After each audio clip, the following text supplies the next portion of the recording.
আসার আগে ঠিক বুঝতে পেরেছ না? বাজার আনুনি? এনেছি তো, ডিম এনেছি। এনাও ধরো। আজকেও ডিম?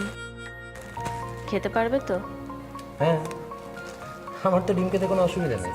আমার ডিম খেতে দারুণ লাগে। বেশ, আমি ঝাল ঝাল করে রান্না করে দেবো।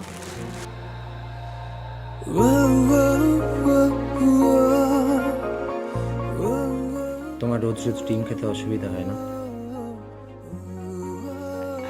কে বলেছে? আমার কোনো অসুবিধা হয় না।